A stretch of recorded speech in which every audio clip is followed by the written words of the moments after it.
I heard a good example of something like this on the news back in August of 2013 that sort of fits with everything I believe is wrong in our society when it comes to how children and teenagers struggling with issues like these are treated.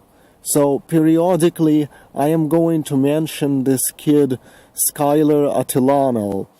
Supposedly he killed his 11-year-old half-brother while alone at home with him and then lied about it, pretending the kid ran off on his own somewhere and got lost. So the cops mounted a big search around Menifee, California for 3 days looking for a missing kid that they were told by Skylar's mother was autistic. Turns out he wasn't autistic. That was just a lie. Then some bullshit psychic lady showed up and she found the kid dead and buried in the backyard, and later 16-year-old Skylar admitted that he killed him with blunt force trauma to the head as the cause of death. Now, I have a writer's imagination, and I can get inside people's minds really well and visualize their psychology. I can envision what this kid Skylar has been going through in his life, how his life must have been at home, and how he felt about it, and how he feels about it now. So much so, I could write a character like him in a novel. Psychology really is a fun topic for me, and sometimes I'm surprised how well I can understand some people's psyche. I have dealt in my life with so many irritating, annoying people, and just an endless stream of assholes. Most of these assholes had been in my school. Bullies and just people who like to say mean stuff and treat me like shit for things I had no control over and for things I hated myself for but couldn't do anything about. I got picked on for things like not bathing more often, but that wasn't my fault. I wanted to bathe every day, but my parents wouldn't let me because it wastes water, and they threatened me not to complain about how they treat me to anyone, so I couldn't even tell people that I am dirty and stinky because I'm forbidden to shower by my parents. There are 2 reasons why I never got in trouble for defending myself against bullies. If not for these 2 reasons, it is quite possible I could have ended up in jail or prison for fighting back. First of all, I didn't consider the bullies as being wrong for putting me down and treating me like dirt for the reasons they did. That's because I have a very low self-esteem and because I myself did not want to be like the type of person they thought they were picking on.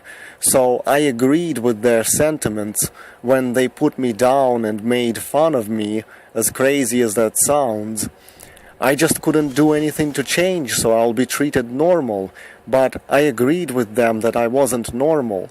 Second reason I didn't fight back is because I considered myself so physically weaker than most people, frail, that fighting back physically was unthinkable for me.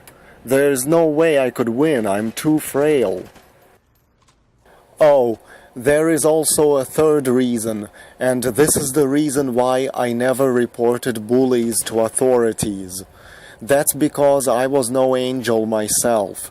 I didn't bully other people, but I still acted in ways that school officials wouldn't have found acceptable either. So, if I started reporting people, what's to stop them from reporting me for drawing pictures of Adolf Hitler and showing them around to everyone while saying he's a great man for an easy way to get attention? Oh, how I craved attention. Or what's to stop them from showing to a teacher in retribution certain stories I would write full of disgusting, disturbing sexual stuff that I would bring to school and give people to read to get attention. So I better not get them in trouble, or they'll get me in trouble. So while I never harmed others the way I would be harmed, I did act in a way that might have compelled school officials to punish me. Besides, I don't believe in authority and reporting people for doing bad stuff as it is, and you should understand why as I keep talking.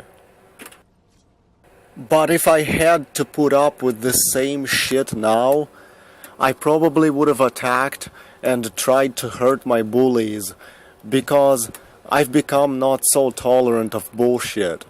I don't need to be alienated and treated like shit because I like to draw pictures of Hitler and go around trolling people by saying he's a great man without adding "just kidding" afterwards to immediately negate the shock value.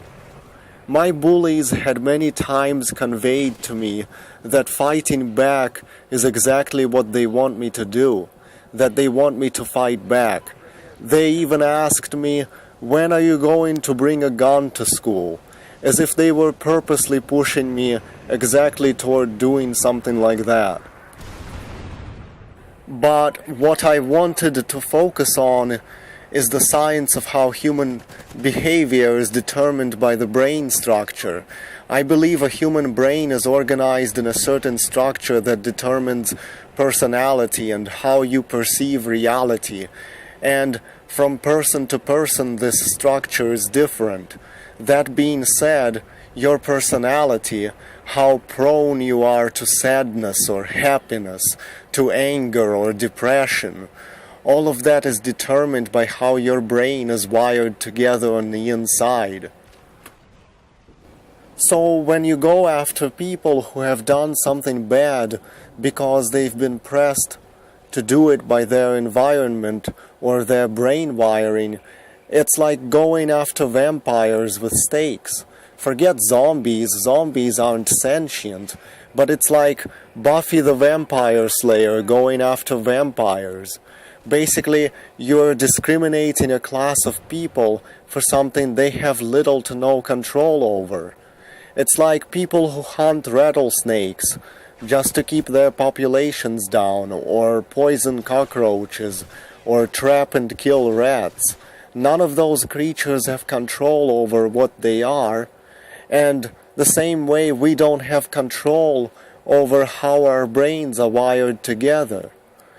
But eliminating pests is what this is comparable to when you throw people in prisons because they have done something bad because of how their brains are wired together. I always compared in my mind the idea of police going after criminals to characters in a fantasy story going after demons or monsters, like characters in a Final Fantasy game, crawling through dungeons and slaying monsters simply for what they are. Some criminals should be put away, I have to agree, but there are some that could simply be given what they want and they'd be good people. And when, as a society, we have the power and resources to grant someone's want and need, and instead we choose to put that person away because they had decided to take what they want anyway by breaking the law, then what is the real reason they get put away? Is it because of their crime, or is it because of the ideal that we as society can't allow people to demand something with threats, because then everyone is going to start doing it and we'll have chaos? But society has to remember that something like this is just an ideal.